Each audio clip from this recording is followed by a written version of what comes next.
корреспондент Анастасия Кобызева вместе с главным специалистом мерзлотного надзора управления Госстройжилнадзора отправилась на проверку фундамента одного из домов города Якутска. Узнаем у нее все подробности. Настя, здравствуй. Где же ты находишься?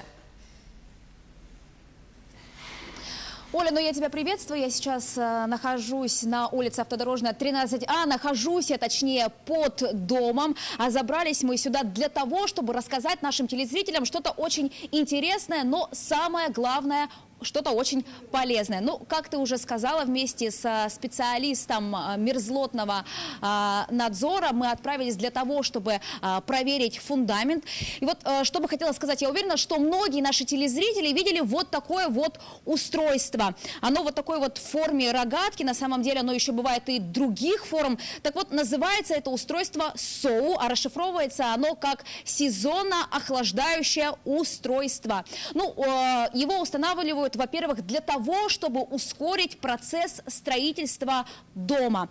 Работает оно по следующему принципу. Начинает оно функционировать при температуре от минус 20 градусов. Вот здесь в трубке находится жидкость, которая называется хладон. Так вот, воздух, который он выделяет, теплый, идет наверх, а холодный воздух поступает вниз, в грунт. И, как мне рассказали, бывает так, что вот этот холодный воздух может проникать на глубину 20 метров. Но более подробно об этом устройстве, кто за ним смотрит и другие его функции нам расскажет главный специалист отдела мерзлотного надзора Прокопий Семенов. Здравствуйте. Ну, вот первый вопрос будет. Все ли я правильно рассказала нашим телезрителям и для чего еще устанавливают вот такое вот интересное устройство? Ну, да, все правильно рассказали, конечно. Эти устройства, конечно, устанавливают для охлаждения растепленных грунтов, для ускорения строительства, да, время. Они устанавливаются загодя, может в процессе строительства и в процессе эксплуатации устанавливаться. В любое время получается. Получается, что вот желательно устанавливать это устройство, когда строительство дома еще не началось. Ну, желательно, конечно, да, но у нас другие причины бывают. Когда строительство ведется, они увидели то, что по замерам температуры они растеплились, грунты, и они предоставляют решение, чтобы установить охлаждающее устройство. Это уже решает проектировщик, как и где установить, какое количество и сколько СОУ поставить. То есть изначально при строительстве дома территория изучается, так скажем, капитально изучается? Производятся различные изыскания, в первую очередь инженерно-геологические, инженерно-геодезические, и после этого составляется проектная документация на дом весь. И сколько сваи устанавливать, сколько СОУ, сколько устройств, сколько температурных трубок, сколько марок, ну это все, как дом будет выглядеть полностью. Получается, ваша функция – это измерять температуру грунта, да? Не только, мы смотрим состояние фундаментов, строящихся эксплуатируемых домов, ну, по всему городу, по всей республике смотрим мы всех строящихся объектов эксплуатируемых. Еще какой вопрос будет? Вот мы сейчас изначально сюда пришли. Вот это такой вот интересный у вас какой-то прибор есть. Вот расскажите, что мы сейчас будем делать. Ну, на каждом доме должны быть устроены температурные трубки, да, их количество распределяется от количества свай, это 2%. И вот на данном объекте мы видим температурную трубку, мы поставили термокосу, где будем замерять температуру. Здесь глубина где-то порядка 10 метров, мы поставили термокосу, сейчас будем замерять. То есть вы, как мне рассказали, нужно заранее туда опустить устройство, и оно должно находиться там около 2 часов, да? Она должна выстояться, температура, там просто термостабилизаторы стоят, они должны выстояться. Ну, давайте посмотрим, что сейчас нам покажет прибор. Но хочу заранее наших телезрителей предупредить, что 2 часа еще не прошло, вот буквально, наверное, прошло минут 20-25, да?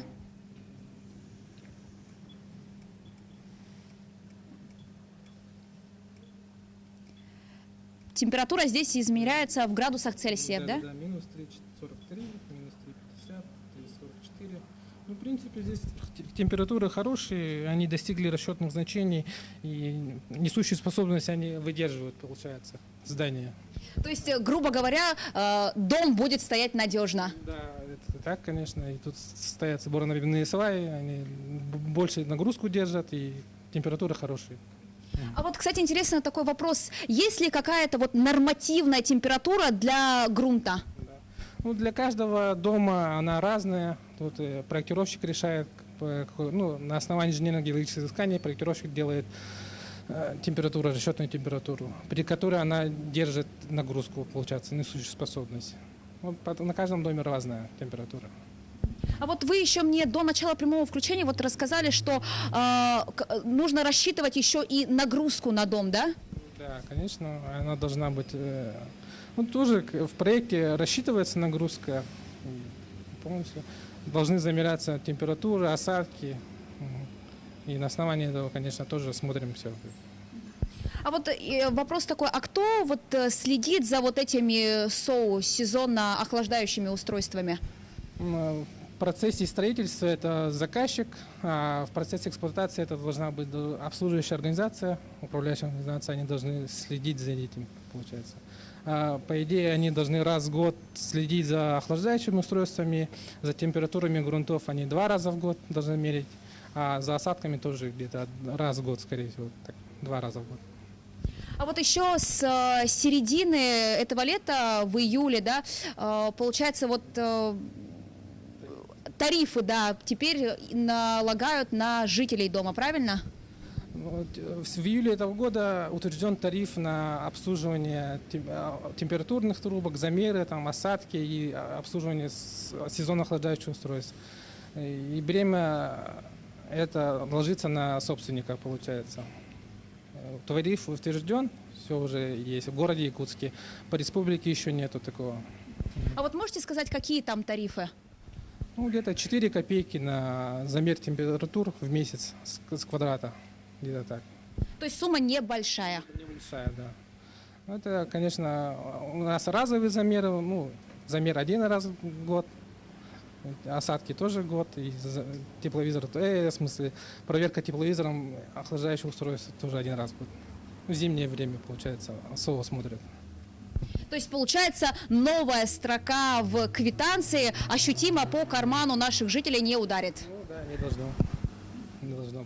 Ну что ж, большое вам спасибо за вот такой вот интересный рассказ. Ну что ж, Ольга, я хочу сказать, что вот у специалистов мерзлотного надзора очень интересная работа, а самое главное, очень нужная. Ну и передаю тебе слово. Спасибо, Анастасия, за полезную информацию. Я напомню, на прямой связи со студией была моя коллега Анастасия Кубазева.